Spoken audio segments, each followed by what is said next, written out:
जय माता दी दोस्तों, आप सभी का मेरे चैनल पर स्वागत है। कैसे हैं आप सब? आई होप आप सब बहुत अच्छे हो। माता रानी कृपा आप सब पर बनी रहे। सो दोस्तों, आज का जो वीडियो है वो इस विषय पर है कि आप इतने अच्छे से सब विधिवत पूजा करती हैं, 3-4 चौकी लगा रही हैं और विधिवत इतना पूजा कर रही हैं। अगर हम नहीं कर पा रहे हैं तो हम कैसे करेंगे? अगर हमें भी करना हो इसी विधि विधान से, तो इस चीज़ इतना तो कोई नहीं कर पाएगा।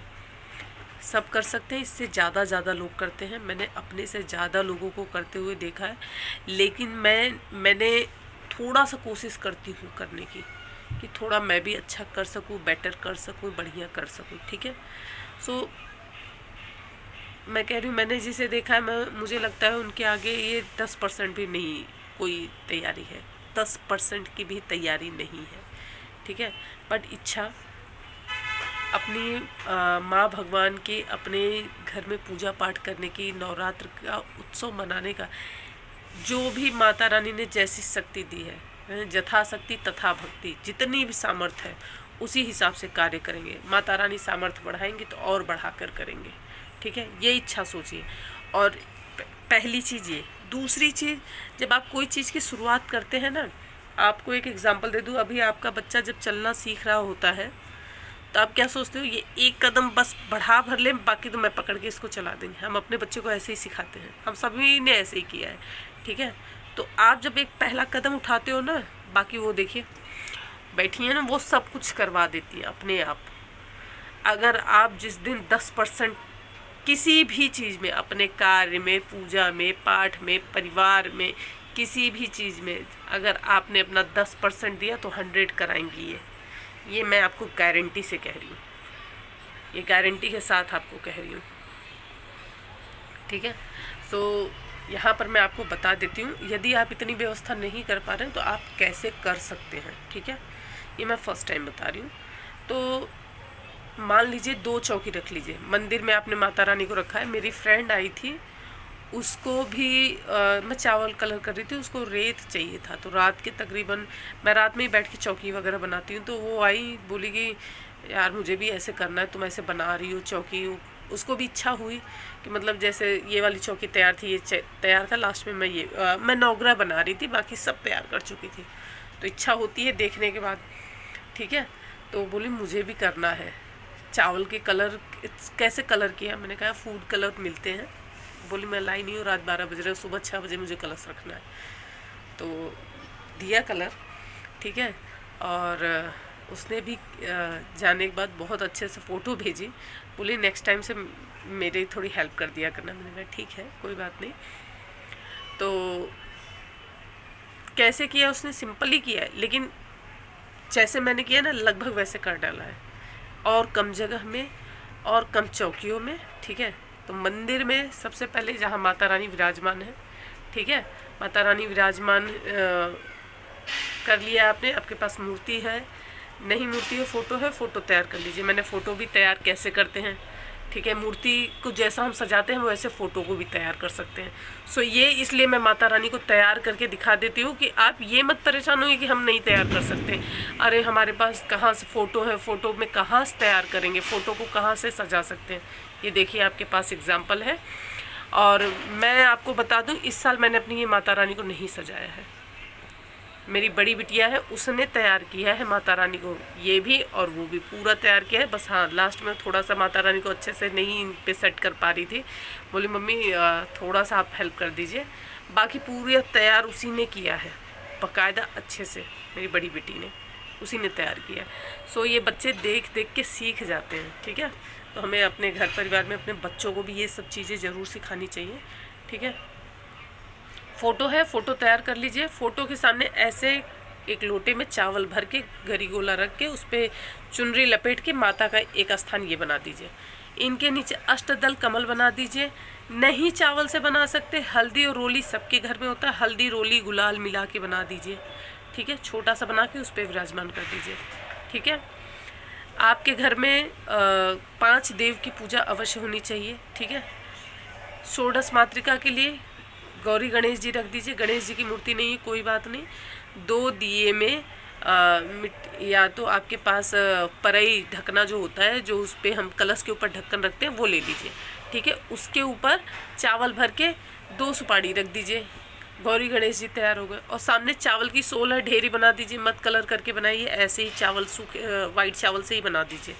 ठीक है, ये बन गया। मैं आपको बता रही हूँ, अगर 2 चौकी लेके आपने बनाया तो सब हो जाता है उसी पे। ठीक है, गौरी गणेश जी के सामने बना दिया। अब मान लीजिए इधर जो स्पेस बचा हुआ है, यहाँ पर एक आपको नारायण का स्थान, एक भोलेनाथ के लिए और एक हनुमान जी के लिए, एक बटुक भैरव जी के लिए।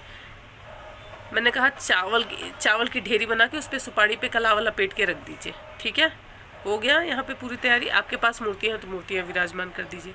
ठीक है, अखंड ज्योत अगर आप घी का जला रहे हैं तो आपके बाएं और माता के दाहिने। ठीक है, तेल का जला रहे हैं तो इस तरफ जलेगा। ठीक है, अपने ऊपर है, आपकी इच्छा हो घी का भी जला सकते हो, तेल का भी जला सकते हो, इससे कोई कंपल्सरी नहीं है। ठीक है, अब आते हैं नवग्रह पे। ठीक है, नवग्रह पे नहीं ऐसे समझ में आ रहा चावल कलर करने से, तो 9 ढेरी बना सकते हैं आप, बहुत अच्छे से 9 ढेरी बना लीजिए।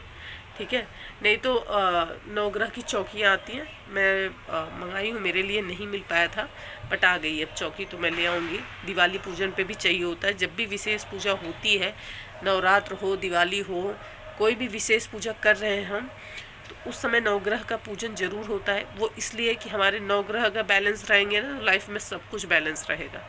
ठीक है, तो इनकी पूजा अवश्य होती है। ठीक है, दूसरी जगह फिर आपको कलश की स्थापना कर लेनी चाहिए। अभी कलश है, कलश की स्थापना आपको अच्छे से कर लेनी चाहिए। इधर का देख रहे हैं पत्ता सूख गया, लेकिन पीछे का पत्ता आप देख रहे हैं, ये देखिए नए पत्ते थे ना, तभी आए थे, मैं तभी समझ गई थी।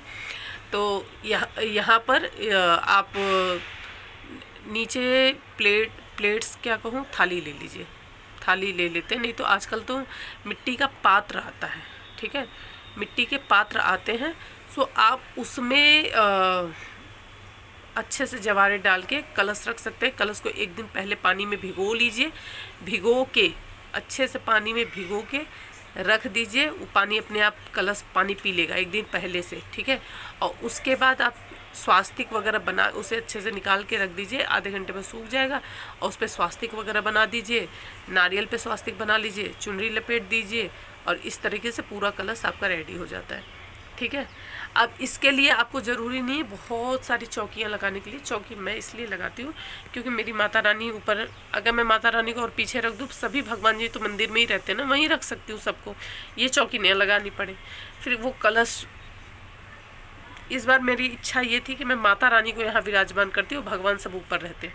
ठीक है, फिर एंड मौके पे नहीं किया मैंने, नहीं तो मेरी इच्छा ये थी कि इस बार माता रानी को मैं यहाँ रखूँगी और बाकी भगवान जी को ऊपर रखूँगी। ठीक है, सो चेंज करने का मन था, लेकिन फिर पता नहीं इच्छा हुई। सो इस तरीके से स्थापना आप कर सकते हैं। ठीक है, मैं नेक्स्ट वीडियो में बताऊंगी कि डेली रूटीन में आपको नवरात्र में कैसे पूजा करनी है, जो कि मैं कई बार इस पर वीडियो बना चुकी हूँ, लेकिन मैं एक बार ज़रूर बताऊंगी। सो ये मैंने आपको बता दिया कि नवरात्र में आपको जब पूजा करनी है, ठीक है। अब आपके पास माता रानी की फ़ोटो है, ठीक है, मेरे पास माँ महालक्ष्मी है, माँ महासरस्वती हैं, मैं उन्हें भी विराजमान करती हूँ। ठीक है, यहाँ पर मेरे पास हनुमान जी भी हैं, भोलेनाथ है, शिवलिंग है, श्रीयंत्र है, सबकी स्थापना करती हूँ। अब शिवलिंग और श्रीयंत्र की मैंने चल प्रतिष्ठा कर रखी, इन्हें डेली उठा के नहलाती हूँ। ठीक है, ये मैं आपको बताऊंगी। और ये रहे बटुक भैरव जी, तो सुपारी रखकर इनकी पूजा सर्वप्रथम करनी चाहिए। क्यों, वो मैं आपको नेक्स्ट वीडियो में बताऊंगी, सो उसमें आप ज़रूर ध्यान दीजिएगा। ठीक है, दुर्गा सप्तशती की पुस्तक अवश्य रखनी चाहिए, माता रानी की फ़ोटो ज़रूर रखनी चाहिए। देखिए, जैसे हमारे यहाँ माँ विंध्यवासिनी की ही पूजा होती है, तो वो भी उन्हें मैंने जहाँ देवी का स्वरूप बना रखा उनका विराजमान जरूर करती हूँ। ठीक है, सो इस तरीके से पूजा होती है। आप जैसा कंफर्टेबल हो आप उस तरीके से करिए। अभी इसमें तो मैं बताऊँ, दो चीज़ें आपको और बता देती हूँ कि इसमें तो अभी षोडश मातृका में सर्वभद्र मंडल बन सकता है, 64 योगिनी बन सकता है। अगर आप चौकी लगाना चाहते हैं, 64 योगिनियों की चौकी लगाइए, सर्वभद्र मंडल की चौकी बनाइए, आप सप्तमातृका बनाइए, एक चौकी पे सप्तमातृका भी बनती है। ठीक है, और विधिवत हो सकता है और अच्छे से प्रॉपर। सो अभी देखिए, कहते हैं ना, भक्ति का कोई ओर नहीं है, कोई छोर नहीं है, ठीक है। भक्ति भाव की ऐसी धारा ही होती है, ठीक है। सो इसलिए ऐसा मत सोचिए कि हम नहीं कर पा रहे हैं, ऐसा कुछ नहीं है। बहुत जन के यहाँ तो एक भगवान कहते हैं ना कि विदुर के यहाँ जाके उन्होंने साग खा लिए थे। तो भाव चाहिए और कुछ नहीं चाहिए। भाव है, भाव अगर हमारा, मैंने कहा ना आपको 10% रहेगा तो 100 वो खुद बना देंगे, ठीक है। सो दोस्तों, आशा करती हूँ कि ये वीडियो आपको ज़रूर पसंद आया होगा। वीडियो पसंद आए लाइक करिए, शेयर करिए, चैनल पर नए हैं सब्सक्राइब जरूर करिएगा, बेल आइकन प्रेस करिएगा, दोस्तों के साथ शेयर करना बिल्कुल ना भूलें। मैं मिलूँगी नेक्स्ट वीडियो में, तब तक के लिए जय माता दी।